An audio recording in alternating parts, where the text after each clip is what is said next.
విషయం లోపల కాంగ్రెస్ పార్టీ చేసినటువంటి పనిని, కాంగ్రెస్ పెట్టినటువంటి బుల్డోజర్లని, కాంగ్రెస్ చేసినటువంటి 400 ఎకరాల విధ్వంసాన్ని డే 1 నుంచి ఖండించింది భారతీయ జనతా పార్టీ ఎంపీలం. అందుబాటులో ఉన్నటువంటి అందరం ఎంపీలం, ఇంక్లూడింగ్ మా మంత్రులతో సహా అందరం కలిసి ధర్మేంద్ర ప్రధాన్ గారిని, భూపేందర్ యాదవ్ గారిని కలిసి, అటు హెచ్ఆర్డీ మంత్రి గారిని, ఇటు పర్యావరణ మంత్రి గారిని కలిసి రేవంత్ రెడ్డి సర్కార్ చేస్తున్నటువంటి పనిని తూర్పారబట్టి అక్కడ జరుగుతున్నటువంటి విధ్వంసాన్ని ఆపి ఆ భూములు యూనివర్సిటీకే దక్కాలనేటువంటి ఒకే ఒక నినాదంతో పనిచేస్తున్నటువంటి పార్టీ భారతీయ జనతా పార్టీ. మధ్యలో కొందరు వచ్చి దీంట్లోనే రకరకాలైనటువంటి ఆరోపణలు చేస్తూ బీజేపీలో ఒక ఎంపీ అటు మాట్లాడుతున్నాడు, ఒక ఎంపీ ఇటు మాట్లాడుతున్నాడు, ఇంకొక బీజేపీ ఎంపీ కాంగ్రెస్ వాళ్ళకు పైసలు ఇప్పిస్తున్నాడు, ఇట్లా ప్రజల్ని కన్ఫ్యూజన్ క్రియేట్ చేసేటువంటి ప్రయత్నం చేస్తూ ఉన్నారు. ఇది దురదృష్టకరమైనటువంటి విషయం. 400 ఎకరాల హెచ్సియు భూముల విధ్వంసంలో రేవంత్ సర్కార్ చేసినటువంటి నిర్ణయాన్ని మొదటి నిమిషం నుంచి వ్యతిరేకించింది భారతీయ జనతా పార్టీ 8 మంది ఎంపీలు ఏకతాటిగా వ్యతిరేకించారు.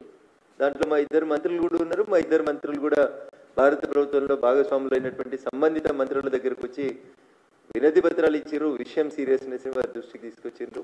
అక్కడ జరుగుతున్నటువంటి ప్రకృతి విధ్వంసాన్ని, పర్యావరణ విధ్వంసాన్ని అరికట్టడానికి భారతీయ జనతా పార్టీ 100% కట్టుబడింది. ఆ విషయంలో చివరికి దేశ ప్రధాని గౌరవనీయులు నరేంద్ర మోడీ గారు కూడా మాట్లాడి అటవీ భూములపైకి బుల్డోజర్లు పంపడాన్ని మేము వ్యతిరేకిస్తామని చెప్పి చాలా స్పష్టంగా చెప్పారు. మోడీ గారు మాట్లాడిన తర్వాత కూడా కేటీఆర్ గారు మాటలు ఏం మాట్లాడుతూ ఉన్నారు? నిన్న ఆయన ఎక్స్లో పోస్ట్ చేస్తాడు. ఏమని మాట్లాడతాడు ఎక్స్లో? మోడీ తన చిత్తశుద్ధిని నిరూపించుకోవాలి. ఇక్కడ కేటీఆర్ దగ్గర నిరూపించుకోవాలా? మోడీ గారి చిత్తశుద్ధిని నమ్మే, మోడీ గారి పనితీరుని నమ్మే ప్రపంచమంతా ఆయనను గుర్తిస్తుంది, గౌరవిస్తూ ఉంది. మోడీ గారిని గుర్తించి గౌరవించి తెలంగాణ సమాజం కూడా మీకు 0 ఇచ్చి మాకు 8 సీట్లు ఇచ్చి భారతీయ జనతా పార్టీ ఎంపీలను గెలిపించి కేంద్ర ప్రభుత్వానికి, మోడీ గారి నాయకత్వానికి సమర్థతనిచ్చింది. ఈ దేశ ప్రజలు 3వసారి మోడీ గారిని ప్రధానమంత్రి ఉండాలని కోరుకున్నారు. ఇది ప్రజలకి మోడీ గారి పట్ల ఉన్న ప్రేమ, మోడీ గారికి తెలంగాణ సమాజంతో పాటు ఈ దేశం పైన ఉన్నటువంటి చిత్తశుద్ధి. ఇంకో మాట రాశారు ఎక్స్లో, మోడీ మాట్లాడింది బూటకం కాకపోతే వెంటనే చర్యలు తీసుకోవాలి. మేము మళ్ళీ చెప్తా ఉన్నాం, బీజేపీ డే 1 నుంచి సెంట్రల్ యూనివర్సిటీ భూముల విషయంలో, కంచె గచ్చిబౌలి భూముల విషయంలో పూర్తి స్థాయిలో అన్ని డాక్యుమెంటరీ ఎవిడెన్సెస్తో భారత ప్రభుత్వం ముందు, పర్యావరణ శాఖ ముందు, హెచ్ఆర్డీ మినిస్ట్రీ ముందు తన వాదనలు వినిపిస్తూ ఈ భూముల రక్షణ కోసం మేము పనిచేస్తూ ఉన్నాం. ఇంకా ఆయన కోరుకుంటున్నటువంటి చర్యలు ఏందో మాకు తెలియదు. చర్యలు తీసుకోవాలి అంటే విషయం సుప్రీంకోర్టు ఫైనలైజ్ చేసిన తర్వాత 100% భారత ప్రభుత్వం చర్యలు తీసుకుంటే దాంట్లో కేటీఆర్ గారికి ఎట్లాంటి సందేహం ఉండాల్సిన అవసరం లేదు. సాధికారికత కమిటీ ముందు కూడా భారతీయ జనతా పార్టీ ఎంపీలం హాజరై 100% డాక్యుమెంటరీ ఎవిడెన్స్ అంతా ప్రొడ్యూస్ చేసినాం. సాధికారికత కమిటీని కన్విన్స్ చేసినాం. కమిటీ ఇచ్చే నివేదిక మీద సుప్రీంకోర్టు తీసుకుపోయేటువంటి తీర్పుకి మేము కట్టుబడి ఉంటాం. భారత ప్రభుత్వం కూడా కట్టుబడి ఉంటుంది. భారతీయ జనతా పార్టీ కూడా కట్టుబడి ఉంటుంది. ఇక మరి మోడీ మాట్లాడింది బూటకం కాకపోతే చర్యలు తీసుకోవాలి. విషయం సుప్రీంకోర్టు పరిశీలనలో ఉండగా, విషయం సుప్రీంకోర్టు విచారణ జరుపుతుండగా అర్జెంటుగా చర్యలు తీసుకోవాలి. మోడీ తన చిత్తశుద్ధిని నిరూపించుకోకపోతే కాంగ్రెస్ బీజేపీ 2 కుమ్ముకైనాయని అనుకుంటాడంట కేటీఆర్. ఇంతకంటే దారుణమైనటువంటి మాటలు ఏమన్నాయో తెలియదు. విషయం సుప్రీంకోర్టులో ఉంది, మే 15కు పోస్ట్ అయింది. సాధికారికత కమిటీ ఇంకొన్ని కాగితాలు కావాలని అడుగుతా ఉంది. మేము మా చిత్తశుద్ధిని నిరూపించుకుంటున్నాం. సెంట్రల్ యూనివర్సిటీ భూముల విషయం లోపల మేము నిబద్ధతతో ఉన్నాం. కాంగ్రెస్ రేవంత్ సర్కార్ చేసినటువంటి తప్పుని డే 1 నుంచి మేమే నిలబడ్డాం. ఆ తప్పుడు చర్యల్ని, ఆ దుందుడుకు చర్యల్ని మేమే ఆపినాం, కాపాడినాం. సెంట్రల్ యూనివర్సిటీకి సంబంధించిన భూముల విషయం లోపల ఆఖరికి గౌరవ ప్రధానమంత్రి గారు కూడా అటవీ భూములను విధ్వంసం చేయొద్దని చాలా స్పష్టంగా మాట్లాడి, ఇదంతా నారాయణకి ఒక వైపు.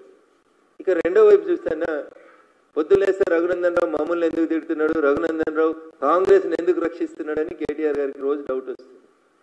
తెలంగాణ సమాజం ముందు నేను కొన్ని వివరాలు ఉంచదలుచుకున్నాను.